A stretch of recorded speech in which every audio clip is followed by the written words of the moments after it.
Hi, it's Paul Loxton here. In this video, I'm going to explain what the alternative close is and when and how to use it to close the sale. I'm also going to explain what to say if your attempt to close using the alternative close is unsuccessful. So what is the alternative close?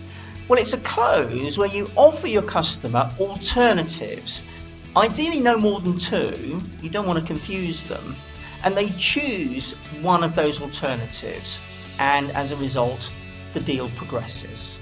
So when would you use the alternative close? Well, use it when you've made an assessment of the customer's needs and you're able to provide them with a couple of alternatives, both of which can address those needs.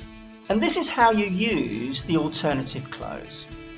Share with your customer the solutions that you believe will address their needs and highlight the differences between them.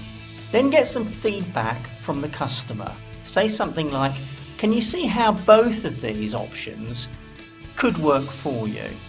And then pause.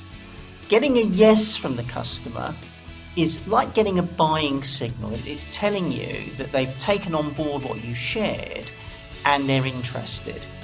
It also, the question you've asked, and you pause, and gives them an opportunity to ask you questions or raise any concerns they've got about either of the options that you've suggested. Then once you're comfortable that the customer is on board with the options that you've proposed, move to the close. Keep it conversational and say something like, which of these alternatives do you prefer? Or which of these alternatives would you like to go ahead with? So what if your customer doesn't want to go ahead? Well, you need to find out whether their concern, their issue is with the options that you've proposed. Maybe they don't fully address their needs, or whether there's something else. So you're going to need to ask them. So go back to those options and check that they're comfortable with them. If they're not, then explore why not. If they are comfortable, ask them directly, what is it that you need from me to enable this to go ahead? And then listen, ask questions if necessary, understand and respond to any concerns, anxieties, questions, requests for information, whatever the customer has.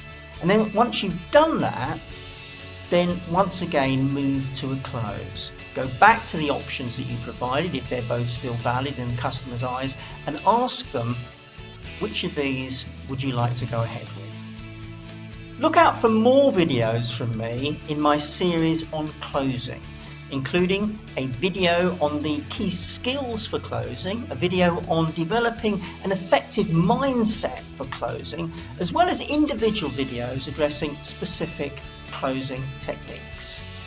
Good luck with this.